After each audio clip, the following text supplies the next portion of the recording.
जेठानी के ताजा आलू के पराठे की खुशबू, देवरानी के बासी सैंडविच की बदबू। शिवानी अपने पति अनिमेश और दोनों बेटे और अपने पोते रोहन के साथ डाइनिंग टेबल पर बैठी नाश्ते का इंतजार कर रही है। तभी अचानक किचन से एक अजीब तरह की बदबू आने लगती है। तभी शिवानी अपनी बड़ी बहू किरण से कहती है, किरण बहू, ये अजीब तरह की बदबू कहाँ से आ रही है? पता नहीं माँ जी, शायद आसपास कुछ जल रहा होगा। तभी नीलम वहाँ पर सैंडविच बनाकर ले आती है और कहती है, माँ जी, पिताजी, आप लोग सैंडविच खाइए और बताइए कि कैसा बना है। अरे वाह सैंडविच, ये तो मुझे बहुत ज्यादा पसंद है। सबसे पहले सैंडविच मैं टेस्ट करूंगा। ऐसा कहकर रोहन सैंडविच खाना शुरू करता है। लेकिन जैसे ही रोहन सैंडविच की एक बाइट खाता है उसे अचानक से उल्टी आ जाती है। तभी रोहन सैंडविच अपने मुंह से निकालकर टेबल पर रख देता है। तभी शिवानी घबराते हुए बोलती है, ये क्या रोहन बेटा, तुम्हें उल्टी क्यों होने लगी? पता नहीं दादी, ये सैंडविच तो बहुत खराब लग रहा है। अब शिवानी थोड़ा सा सैंडविच चखकर देखती है तो उसे भी सैंडविच का टेस्ट अच्छा नहीं लगता। उसमें एक अजीब तरह की बदबू आ रही थी। तभी शिवानी कहती है, ये क्या नीलम, तुम्हारे सैंडविच से इतनी अजीब बदबू क्यों आ रही है और इसका टेस्ट इतना गंदा क्यों लग रहा है, जैसे 2 दिन पुराना हो?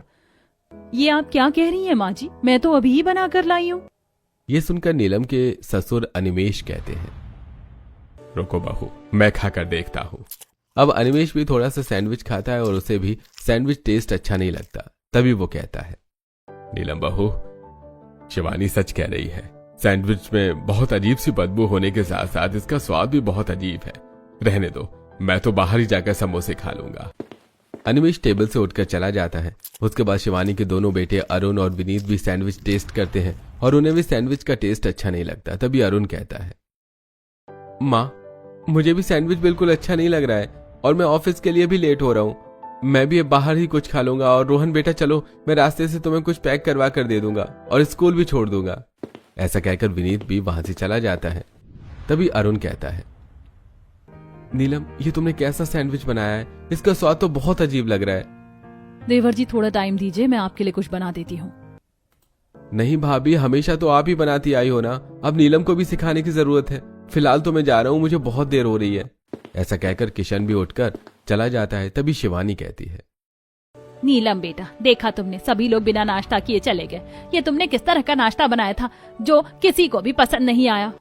जाने दीजिए माँ जी, कभी कभी गलती से बिगड़ जाता है नाश्ता। अगली बार से नीलम ध्यान रखेगी।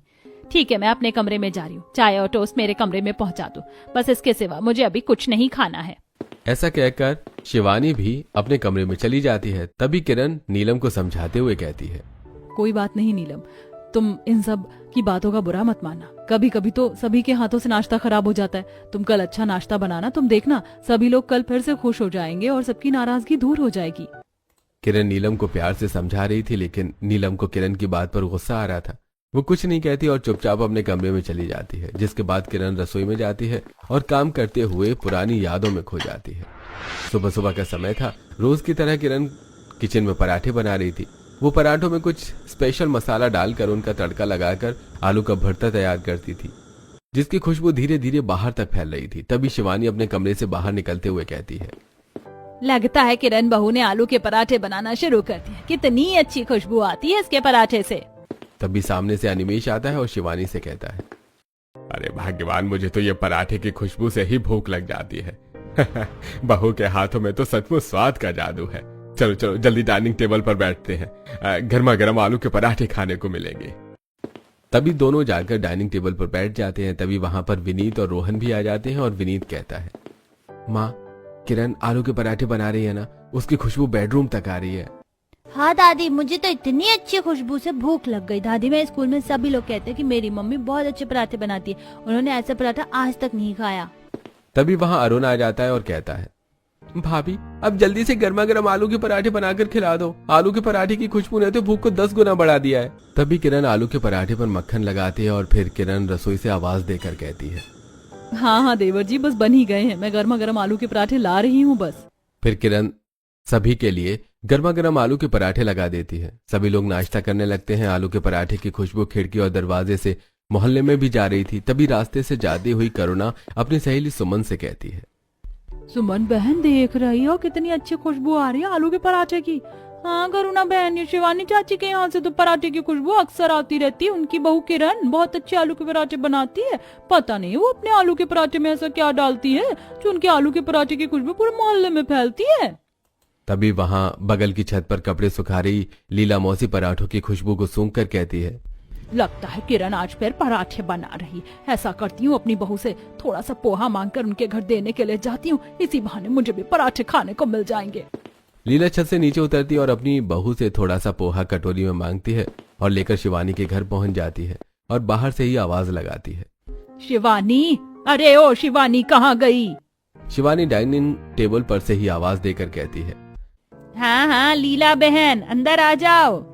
अब लीला अंदर आ जाती है और शिवानी को पोहा देती हुई कहती है, अरे मेरी बहू ने ये पोहा बनाया था, सोचा तुझे दे आती हूँ। अब तुम लोग नाश्ता कर रहे हो तो ये पोहा भी खा लो। हाँ लीला बहन, खा लेंगे। हमारी बहू ने आलू के पराठे बनाए, बैठो तुम भी पराठे खाकर जाना। तब तक किरण लीला के लिए भी गर्मा गर्म पराठे की प्लेट लगा देती है। तभी लीला पराठे खाती है और कहती है, वाह किरण बहू, तुम बहुत ही स्वादिष्ट आलू के पराठे बनाती हो। तुम्हारे आलू के पराठे की खुशबू तो पूरे मोहल्ले में फैलती है। जी धन्यवाद। ऐसी समय बीत रहा था और किरण के आलू के पराठे की खुशबू सिर्फ घर वालों को ही नहीं बल्कि मोहल्ले और अड़ोस पड़ोस वालों को भी मोहित कर रही थी। बीतते समय के साथ शिवानी अरुण के लिए लड़की देखना शुरू कर देती है। शिवानी पंडित जी से कहती है, पंडित जी, अब मुझे अरुण की शादी करनी है। आप तो बस मुझे ऐसी लड़की का रिश्ता बताइए जो दिखने में भी सुंदर हो और खाना बनाने में भी अच्छी हो। हमारे घर वालों को खाने पीने का बड़ा ही शौक है और हमारी बहू तो बहुत ही अच्छा खाना बनाती है। तो बस छोटी बहू भी हमें ऐसी ही चाहिए। हाँ हाँ बहन जी, मैंने ऐसे ही एक लड़की देख रखी है, नीलम। हमारे ही शहर की लड़की है, पढ़ी लिखी भी है, मॉडर्न भी है, लेकिन संस्कारी और गुणी भी है। अब पंडित जी सभी को नीलम की फोटो दिखाते हैं। नीलम सभी को पसंद आ जाती है। सभी लोग अगले दिन अरुण का रिश्ता नीलम के घर लेकर जाते हैं। हॉल में सभी लोग बैठे होते हैं। तभी सबके लिए नीलम चाय लेकर आती है। सभी चाय पीते हैं। सभी को चाय अच्छी लगती है। इस तरह अरुण का रिश्ता नीलम से पक्का हो जाता है। बीतते समय के साथ 2 महीने के अंदर ही नीलम और अरुण की शादी हो जाती है और नीलम दुल्हन बनकर घर आ जाती है। आज नीलम का ससुराल में पहला दिन था। नीलम काफी लेट उठी थी और वो बिस्तर पर ही बैठकर मोबाइल चलाने लगती है। तभी किचन से बहुत अच्छी खुशबू आने लगती है और खुशबू सूंघकर नीलम अपने आप से कहती है, अरे वाह, ये किचन से इतनी अच्छी खुशबू कैसे आ रही है? लगता है कुछ बहुत स्वादिष्ट बन रहा है। चलो जल्दी से तैयार होकर नाश्ते की टेबल पर जाती हूँ। अब नीलम जल्दी से तैयार होकर डाइनिंग टेबल के पास पहुंचती है। तभी उसे देखकर शिवानी कहती है, आओ आओ नीलम बहू, वैसे तो आज तुम्हारा ससुराल में पहला दिन है। हमें लगा कि तुम हमें कुछ बनाकर खिलाओगी, लेकिन तुम बहुत लेट उठी, तो आज तो मैंने किरण बहू को ही नाश्ता बनाने के लिए बोल दिया था। माँ जी, आज किरण भाभी को बना लेने दीजिए, मैं कल सुबह का नाश्ता बना दूंगी। हाँ हाँ नीलम बहू, कोई बात नहीं है, अब ये तुम्हारा ही घर है, तुम दोनों बहुओं को मिलकर ही संभालना है। तब तक किरण सभी के लिए डाइनिंग टेबल पर नाश्ते में आलू के पराठे लगा देती है। नीलम गर्मा गर्म आलू के पराठे देखकर और उसकी खुशबू से ही उसे खाने के लिए बेचैन हो जाती है। तभी सभी लोग खाना खाना शुरू करते हैं। तब शिवानी कहती है, नीलम बहू बताओ, तुम्हें बड़ी बहू के हाथों का आलू का पराठा कैसा लगा? माँ जी सच कहूँ तो मुझे आलू के पराठे पसंद नहीं है, लेकिन ये ठीक ही लग रहे हैं। नीलम के मुंह से ये बात सुनकर सामने खड़ी किरण को भी थोड़ा बुरा लगता है, लेकिन सभी लोग उस बात को टाल देते हैं और नाश्ता करने लगते हैं। अगले दिन शिवानी सुबह सुबह नीलम के कमरे में आती है तो देखती है कि नीलम बेड पर लेटी फोन चला रही होती है। नीलम बहू, आज ऐसा करो, किचन में जाकर तुम सभी के लिए नाश्ता बना लो और मैं किरण बहू से कह देती हूँ कि वो दोपहर में खाना बना लेगी।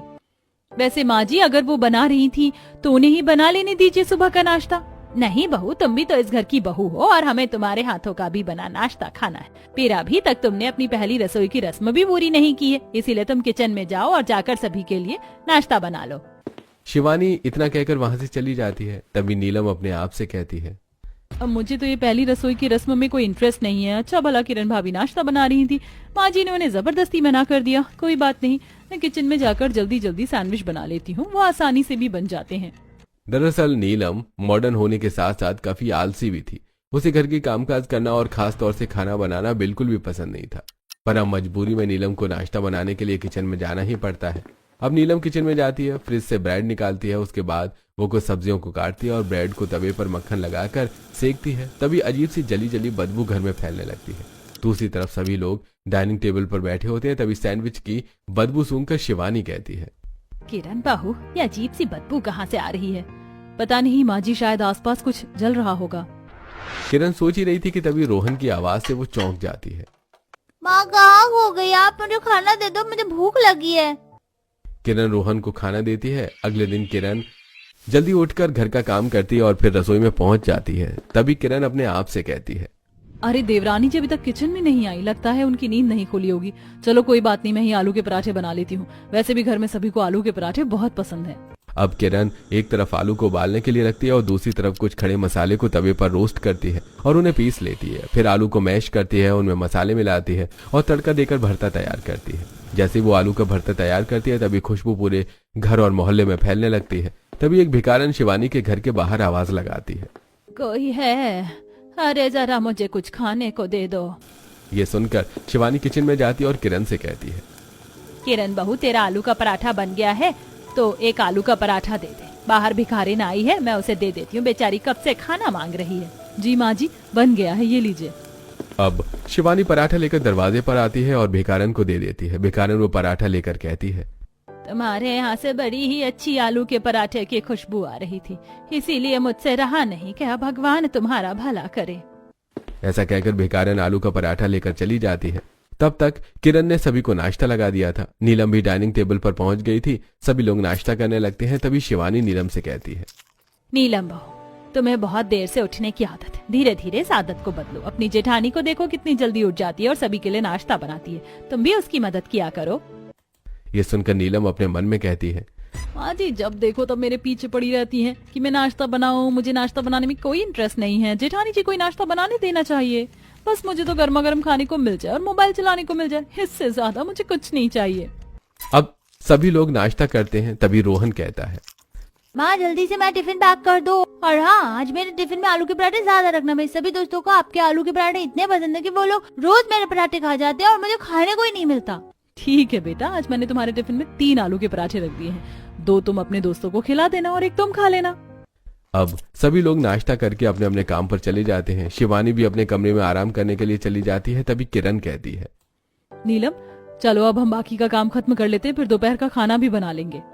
नीलम को किरण के साथ काम करवाने में कोई भी इंटरेस्ट नहीं था, इसलिए वो बहाना बनाते हुए कहती है, किरण भाभी, आज मेरे घर वालों का वीडियो कॉल आने वाला है, तो मैं बात करने के लिए अपने रूम में जाऊं? प्लीज आप खाना बना लेना। हाँ हाँ देवरानी जी, तुम जाओ, मैं देख लूंगी। और इस तरह बहाना करके नीलम अपने कमरे में चली जाती है और किरण पूरे घर का काम करती है। शाम तक वो काम करके बहुत थक जाती है। अब शाम को जब सभी लोग ऑफिस से वापस आते हैं तो किरण सभी को आलू का पराठा बनाकर खिलाती है और बाकी का काम खत्म करती है। फिर जब वो रात को अपने कमरे में जाती है तब रोहन अपनी माँ किरण से कहता है, माँ देखो ना, टीचर ने कितना सारा होमवर्क दिया, प्लीज मेरा होमवर्क करवा दो। रोहन बेटा, आज मैं काम करके बहुत ज्यादा थक गई हूँ, तुम अपना होमवर्क खुद कर लो, मैं कल से पक्का तुम्हें होमवर्क करवा दूंगी। माँ आप तो रोज ही ऐसा कहती हो। क्या करूँ रोहन बेटा, काम ही इतना सारा होता है कि मैं बहुत थक जाती हूँ, लेकिन कल से मैं पक्का करवा दूंगी। किरण की बात बेड पर लेटा विनीत भी सुन रहा था, लेकिन वो कुछ नहीं कहता और फिर वो लोग सभी सो जाते हैं। अगले दिन विनीत ऑफिस जाने के लिए तैयार हो रहा था। तभी रोहन की टीचर का कॉल आता है और वो कहती है, विनीत जी, मुझे आपसे रोहन के बारे में कुछ बात करनी है, तो प्लीज आप स्कूल आ जाइएगा। विनीत फोन रखकर अपने घर में सभी को बताता है, टीचर कह रही थी कि उन्हें रोहन के बारे में मुझसे कुछ बात करनी है, तो ऐसा करता हूँ, मैं ऑफिस जाते जाते रोहन को स्कूल भी छोड़ दूंगा और टीचर से भी मिल लूंगा। ठीक है बेटा, तू जल्दी निकल जा। अब विनीत रोहन को लेकर स्कूल के लिए निकल जाता है। तभी अरुण कहता है, भाभी आप जल्दी से मेरा भी टिफिन पैक कर दो, मुझे भी ऑफिस के लिए देर हो रही है। और हाँ, मेरे टिफिन में भी पराठे थोड़े ज्यादा रखना, मेरे दोस्तों को भी आपके हाथों के आलू के पराठे बहुत पसंद है, तो मैं उन्हें भी खिलाऊंगा। हाँ हाँ देवर जी, जरूर। ये सुनकर नीलम मन ही मन जल जाती है और अरुण से कहती है, वैसे अरुण, तुम्हें रोज रोज आलू के पराठे खाना बोरिंग नहीं लगता? अरे लग सकता था नीलम, अगर कोई और ये पराठे बनाता तो, लेकिन भाभी के हाथों में तो इतना टेस्ट है कि आलू के पराठे खाकर तो हमारा मन ही नहीं भरता। मैं तो कहता हूँ कि तुम भी भाभी से आलू के पराठे बनाना सीख लो। ये सुनकर नीलम जल भुनकर राख हो जाती है। तब तक किरण अरुण के टिफिन में आलू के पराठे पैक करके उसे टिफिन देती है और अरुण भी टिफिन लेकर ऑफिस चला जाता है। और फिर नीलम बहाना करके अपने कमरे में चली जाती है और किरण घर का काम करने लगती है। शाम को विनीत घर आता है और सभी को बताता है, पता है माँ, आज रोहन की टीचर ने मुझे बहुत सुनाया। वो कह रही थी कि आजकल ना ही अरुण का ड्रेस प्रॉपर रहती है, ना ही इसकी कॉपी कंप्लीट रहती है, ना ही उसका होमवर्क पूरा रहता है। और वो ये भी कह रही थी कि ऐसा लगता है रोहन की माँ आजकल उस पर बिल्कुल भी ध्यान नहीं दे रही है। किरण बहू, ये मैं क्या सुन रही हूँ? तुम बच्चे के लिए इतनी लापरवाह कैसे हो रही हो? वो माँ जी मैं किरण, अब तुम कोई बहाना मत बना लेना। मैंने कभी सोचा भी नहीं था कि तुम रोहन के लिए इतनी लापरवाही करोगी। अरे यह तो सही बात है बहू, तू घर में सभी का ध्यान इतना रखती है, फिर तू रोहन के लिए ऐसी लापरवाही